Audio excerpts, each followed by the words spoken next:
बिस्मिल्लाहिर्रहमानिर्रहीम। अस्सलाम वालेकुम स्टूडेंट्स। आज जो हमारा नेक्स्ट टॉपिक है that is about significance of secondary growth. Significance of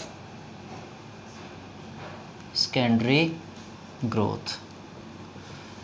बेटे ये टॉपिक समझने से पहले हमें सबसे पहले टाइप ऑफ ग्रोथ आनी चाहिए कि प्लांट में कितनी टाइप की ग्रोथ होती है। ठीक है, तो आपने प्रीवियस क्लासेस के अंदर प्लांट की ग्रोथ के हवाले से 2 टाइप की ग्रोथ पढ़ी थी बेटे। एक होती है आपके पास प्राइमरी ग्रोथ और एक होती है आपके पास सेकेंडरी ग्रोथ। प्राइमरी ग्रोथ में प्लांट की क्या बढ़ती है? लेंथ इंक्रीज होती है। सेकेंडरी ग्रोथ में प्लांट की क्या बढ़ती है? गिर्थ इंक्रीज होती है। ठीक है, मोटाई बढ़ती है। अच्छा, प्राइमरी ग्रोथ में कौन से टिश्यूज़ इन्वॉल्व होते हैं? आपने पढ़ा था कि जनरल प्लांट की ग्रोथ में मेरिस्टेमेटिक टिश्यूज़ इन्वॉल्व होते हैं। कौन से टिश्यूज़ इन्वॉल्व होते हैं? Meristematic tissues. और आपको पता है meristematic tissues have ability to divide. इनके पास डिवाइड होने की एबिलिटी होती है, इसी वजह से तो ये प्लांट की ग्रोथ करवाते हैं। अब मेरिस्टेमेटिक टिश्यूज़ जो प्राइमरी ग्रोथ करवाते हैं वो किस जगह होंगे? वो एपिकल मेरिस्टेम में होंगे। कहाँ पर होंगे? एपिकल मेरिस्टेम में। और जो सेकेंडरी ग्रोथ करवाते हैं वो लेटरल मेरिस्टेम में। अब ये एपिकल मेरिस्टेम कहाँ होती है और लेटरल मेरिस्टेम कहाँ होती है? As the name indicate that apical present और एट द एपिक्सिस। कहाँ पर होते हैं? एपिक्सिस किसे कहते हैं? हमारे पास these are the tips of roots and shoots. Roots and shoots. Roots की या शूट्स की जो टिप्स होती हैं, जो एजेस होते हैं, जो किनारे होते हैं, लेट के ये हमारे पास एक प्लांट है, ये उसकी रूट्स हैं, ये उसकी शूट्स हैं। तो शूट्स की जो टिप्स हैं और रूट्स की जो टिप्स हैं, इनके अंदर जो हमारे पास ग्रोइंग सेल्स होंगे वो हमारे पास एपिकल मेरिस्टेम के होंगे। किसके होंगे? जब वो डिवाइड होंगे तो प्लांट की क्या बढ़ेगी? लेंथ इंक्रीज होगी, लंबाई बढ़ेगी।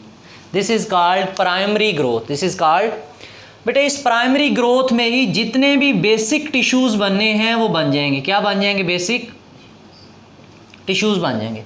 बाद में जो बनेंगे वो सब के सब क्या होंगे? सेकेंडरी होंगे। बाद में जो बनेंगे वो क्या होंगे? सेकेंडरी होंगे। ठीक है, अब अगर हम सेकेंडरी ग्रोथ की बात करें तो लेटरल मेरिस्टेम सेकेंडरी ग्रोथ करवाते हैं। तो लेटरल मेरिस्टेम कहाँ होते हैं? अगर इसे स्टेम की या लीव्स की या ब्रांचेस की हम बात करें, इनका अगर हम स्ट्रक्चर देखें तो इनके स्ट्रक्चर में हम कहते हैं कि सेंटर में कुछ सेल्स होते हैं। सेंटर में क्या होते हैं? सेल्स होते हैं जिनको हम नाम देते हैं this is pith. This is pith. और पिथ के अराउंड हमें पता है एंडोडर्मस के सेल्स होते हैं। ठीक है, और फिर उसके बाद हमारे पास प्राइमरी जाइलम और प्राइमरी फ्लोएम होते हैं। लेट के ये हमारे पास प्राइमरी जाइलम है, उसके बाद हमारे पास प्राइमरी फ्लोएम है। प्राइमरी क्यों कह रहा हूँ? क्योंकि ये सब के सब कौन सी ग्रोथ में बने हैं? प्राइमरी ग्रोथ में बने हैं। सब के सब किस में बने हैं? प्राइमरी ग्रोथ में। उसके बाद हमारे पास ब्रॉड जोन होगा कॉर्टेक्स का, उसके बाद उसकी एपिडर्मस। ठीक है, एपिडर्मल सेल्स होंगे बाहर वाले। तो ये हमारे पास एक जनरल सा स्ट्रक्चर बन जाता है किसका? स्टेम का। सेंटर में पिथ, फिर एंडोडर्मस, फिर प्राइमरी जाइलम। जो हमारे मेन कंसर्न के हैं उनको हम लेबल कर लेते हैं प्राइमरी जाइलम, प्राइमरी फ्लोएम। ये हमारे पास क्या है? एपिडर्मस। ये ब्रॉड जोन क्या है? कॉर्टेक्स का। इसी के ऊपर जो छिलका है उसको हम कॉर्क कह रहे हैं। क्या कह रहे हैं? कॉर्क। अब लेटरल मेरिस्टेम 2 जगहों पर होगी। एक हम कहते हैं वास्कुलर कैम्बियम की जगह पर, और दूसरी हम कहते हैं कि ये कॉर्क कैम्बियम में। कहाँ पर? वास्कुलर कैम्बियम में और कॉर्क कैम्बियम में। ठीक है, फर्स्ट वन जो वास्कुलर कैम्बियम है, वास्कुलर का मतलब जो हमारे पास प्लांट में वास्कुलर बंडल्स हैं, ये प्राइमरी और प्राइमरी जाइलम और प्राइमरी फ्लोएम जो हैं, these are the vascular bundles, these are the vascular tissues. इन दोनों वास्कुलर टिश्यूज़ के दरमियान में बेटे ये जो स्पेस है this is called vascular cambium. This is called vascular cambium. यहाँ पे हमारे पास सेल्स होते हैं जो न्यू हमारे पास प्राइमरी जाइलम के बाद सेकेंडरी जाइलम जनरेट करवाते हैं, बनवाते हैं। ठीक है, इसी तरह अब ये हमारे पास प्राइमरी फ्लोएम है और ये कॉर्टेक्स है, कॉर्क है।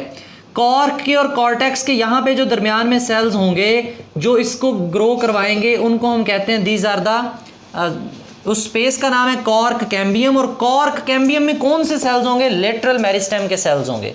कौन से सेल्स होंगे? लेटरल मेरिस्टेम के सेल्स। अब हमारे पास 2 कैविटीज़ बनी है, 2 जगह बनी है जहाँ पे डिवाइडिंग सेल्स हैं। एक तो हमारे पास वास्कुलर कैम्बियम, दूसरी cork cambium, vascular cambium and cork cambium. लेकिन हमारे काम की जिसको हमने डिस्कस करना है वो मेनली वास्कुलर कैम्बियम है। वो क्या है? Vascular cambium. No doubt cork cambium भी अपना रोल प्ले करेगी, अपना किरदार अदा करेगी, लेकिन जो मेजर रोल होगा जिसको हम डिस्कस करने जा रहे हैं सेकेंडरी ग्रोथ के हवाले से वो किसका होगा? वो प्राइमरी वास्कुलर कैम्बियम का होगा। किसका होगा? Vascular cambium. और ये कहाँ पर है? This is the space present between primary phloem and primary xylem, या primary xylem and primary phloem. ठीक है। अब बेटे अगर हम इसको देखें, इसका फंक्शन क्या है हमारे पास? प्राइमरी कैम्बियम कैसे जो है वो अपना रोल प्ले करती है? 2-3 चीज़ें हमने डिस्कस करनी है। एनुअल रिंग्स डिस्कस करने हैं, इसी तरह हमने हार्टवुड डिस्कस करनी है, सैप वुड डिस्कस करनी है। ठीक है। और इसी तरह हमारे पास लास्ट में आएंगे कैलस या कैलसिस, उनको डिस्कस करना है। बेटे होता क्या है, जब प्राइमरी ग्रोथ हुई पहला जाइलम तो बन गया, पहली लेयर तो टिश्यूज़ की बन गई। अब जैसे जैसे वक्त गुजरता जाएगा, प्लांट की मोटाई बढ़नी है, ज़्यादा हमें वाटर की कंडक्शन चाहिए, उसके लिए हम जो यहाँ पे लेटरल मेरिस्टेम में कॉर्क कैम्बियम के या इधर हमारे पास वास्कुलर कैम्बियम के जो सेल्स हैं इनको डिवाइड करवा के इनसे नई लेयर बनवाएंगे, इनसे नई लेयर बनवाएंगे। ज़रा देखना लेट कि ये मेरे पास प्राइमरी जाइलम है, बाकी कुछ नहीं बना रहा, सिर्फ प्राइमरी जाइलम है, ये प्राइमरी फ्लोएम है, ये प्राइमरी फ्लोएम है। ठीक है। मैं कहता हूँ प्राइमरी जाइलम के साथ जो सेल्स थे, प्रोजाइलम सेल्स थे, उन्होंने हमारे पास यहाँ पे एक सेकेंडरी जो है वो लेयर बना दी है। क्या बना दी है? सेकेंडरी जाइलम बना दी है। क्या बना दिया? Secondary xylem. ठीक है। प्राइमरी जाइलम और ये सेकेंडरी जाइलम। अब ज़रा देखना, लोकेशन बताओ सेकेंडरी जाइलम किधर बना है? सेकेंडरी जाइलम बना है outside the primary xylem and inside the primary phloem, inside the primary phloem, outside the, ये क्या था? Primary xylem. प्राइमरी जाइलम के बाहर और प्राइमरी फ्लोएम के अंदर लोकेशन बता दी हमने। न्यू सेकेंडरी जाइलम यहाँ बनेगा। ठीक है। हो सकता है इससे नया भी बने, वो इसके गिर्द यहाँ बनेगा, मज़ीद जो नया बनेगा वो यहाँ बनेगा, मज़ीद जो नया बनेगा वो यहाँ बनेगा। ठीक है। लेकिन कितनी देर बाद बनेंगे? अब डिफरेंट प्लांट्स होते हैं, उनका डिफरेंट लाइफ साइकिल होता है। हमारी बुक ने सिर्फ पेरिनियल प्लांट्स को डिस्कस किया है। ठीक है बेटे, जो पेरिनियल प्लांट्स होते हैं वो एक साल में अपना एनुअली अपना लाइफ साइकिल कंप्लीट करते हैं। ठीक है। कुछ होते हैं बाइनियल जो 2 साल में अपना जो है वो लाइफ साइकिल कंप्लीट करते हैं। अब जो पेरिनियल प्लांट्स हैं जो सालाना हर साल अपना एक लाइफ साइकिल कंप्लीट करते हैं, मतलब बीज से शुरू हुई कहानी और बीज पे ख़त्म हुई, तो बिल्कुल वैसे ही इन पेरिनियल प्लांट्स में हर साल एक नई लेयर जाइलम की ऐड होती है। ठीक है। हर एक नई लेयर सेकेंडरी जाइलम की ऐड होती है और हर साल ऐड हो रही है नई लेयर। वो किस तरह? एनुअल रिंग कहलाती है। क्या कहलाती है? एनुअल रिंग, सालाना रिंग बनता है। वो कहता है जब आप किसी ओल्ड स्टेम को कट करो, बाय काउंटिंग द रिंग्स, हम इन रिंग्स को गिन के we can estimate the age of tree, उस दरख्त की हम एज का, उम्र का अंदाज़ा लगा सकते हैं। कैसे? By just counting the annual rings. ये सेकेंडरी जाइलम को गिन के हमें पता चल जाता है ये इतने साल तना पुराना है। ठीक है। अच्छा, फिर नए सेकेंडरी जाइलम की ज़रूरत क्यों पेश आती है? वजह क्या है? हम कहते हैं कि हमारे पास बेटे आपने पढ़ा होगा वेस्ट मटेरियल से प्लांट छुटकारा कैसे पाते हैं। प्लांट्स के पास तो ऐसा कोई एज सच एक्सक्रीटरी सिस्टम ही नहीं है जैसा ह्यूमन बॉडी में होता है, कोई प्रॉपर ऑर्गन सिस्टम नहीं है। तो फिर वो क्या करते हैं? वो उस वेस्ट मटेरियल को रिमूव कराने के लिए अपने लीव्स में एक्सक्रीटोफोर में जो है वो स्टोर कर देते हैं। लीफ फॉल, लीफ शेड होते हैं, वेस्ट मटेरियल से छुटकारा पा लेते हैं। कुछ प्लांट्स रेजन्स, गम्स उस फॉर्म में अपनी बॉडी से जो है वो वेस्ट मटेरियल निकालते हैं। कुछ ऐसे होते हैं जो वेस्ट मटेरियल को अपने स्टेम में स्टोर कर लेते हैं, जिसको इबोनी कहा था आपने। ठीक है, प्रीवियस अगर आप देखो चैप्टर के अंदर तो वहाँ पे हमने डिस्कस किया था। इबोनी स्टेम के सेंटर में वेस्ट मटेरियल अकोमोलेट हो जाना, वेस्ट मटेरियल अकोमोलेट हो जाना। अब वो वेस्ट मटेरियल यहाँ कहाँ पे अकोमोलेट होगा बेटे? जाइलम का बुनियादी काम है वाटर की ट्रांसपोर्ट। जाइलम का बुनियादी क्या काम है? वाटर की ट्रांसपोर्ट या वाटर एंड साल्ट की ट्रांसपोर्ट।